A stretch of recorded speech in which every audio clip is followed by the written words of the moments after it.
this, man. You know, me and Cam, we I knew each never, other. nobody ever heard where it started from. I'm about to tell you, with... man. Me and Cam and rappers as like our idols. Like Nas was one of them niggas that was in the idol category. Wu-Tang Clan, Purple Pack, Nas, the motherfucking barbecue. Like we really dressed buying shit. Nas had Helly Henson's, army suits, all that type of shit. So fast forward to getting the game, you know, he's one of the first people we want to meet. Now, whatever happened with Hot 97, a Summer Jam or some shit like that, Nas was on his shit with whatever he had going on with Jay at the moment and shit like that, and he just put Cam in the box. They said Cam name on Hot 97 and put them all in the box. Oh, that's how it happened. And Cam was like, well, you know, when you come in the game, man, idols become rivals, bro. We gonna bomb on a nigga tonight. And he had that Iverson against Jordan mentality. So it wasn't like we just stepped out the box initially disrespectfully. Nas put us in the problem with Jay and them when he said it on Hot 97 and shit like that. God, I never knew that. I thought it was about a Summer Jam. You know what it was? It was Summer Jam. Nas supposed to perform. He ended up not performing. Hot 97 called us to come perform. We happened to be backstage handing out Dipset VCRs at the time, VCR tapes at the time. Cam like, yo, we backstage already. They're like, well, we gonna send somebody to come get y'all. We end up going on and rocking and shit like that. And then Nas the next day did a video, interview of some shit while he ain't do the Summer Jam or whoever that shit was. And he ended up putting Cam and name in the mix because Cam ended up doing the Summer Jam.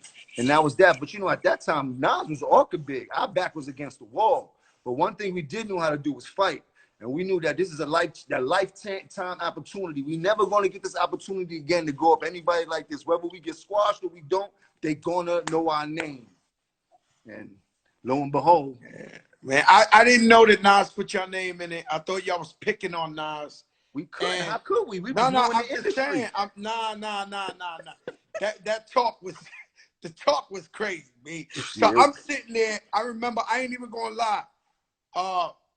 I'm in my bathtub. I'm having the bubbles, and I heard that shit, man.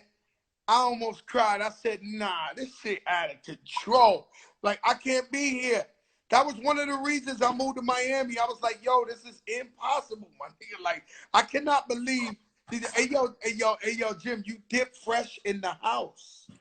Yeah. I got the Nike joints on with the yellow boys. I gotta get, bro. I was recording. I was in the studio. Yeah. Nah, I'm gonna get me a studio for the house because I can't do it. Like, I gotta work, man. I've been in here. This Fat Joe show become my work. All right, I'm coming up. Pardon me. Nah, the studio is easy. 10 minutes, 15 minutes. You got all the engineers. You got Cool and Dre. It's a simple process. I ain't letting nobody in my house. No, you don't have to let them in your house. I did all mine on FaceTime. I called Guru. Put my son on the phone with Guru. My son set up all the Pro Tools and all that type of shit. You dig? And then after that, I put Guru on the phone. He showed me what I do to need to download the shit onto the new tracks onto Pro Tools. Then after that, I show me how to record myself. Once you get the basics, then you start learning other shit. But what you can do is get the equipment, leave that shit outside, tell Cool or tell Smitty to come load up your Pro Tools for you. Leave it outside and then wipe this shit down and put that shit in the basement. Oh, that makes sense. That one makes sense. But let me tell you something. I meant to tell you, your album was one of the greatest albums of the year, especially if you love hip hop, New York, D-Boy Talk. That shit was incredible. I was on it for like 2-3 months. I worked out every day to your album. Every fucking day I worked out to your album. Man, thank you, man. That shit fire. Thank you, man. So you working on some new shit? Yeah, I'm working on some new shit. I'm actually I was gonna call you. When you called me today, I was like, damn, but you had another call.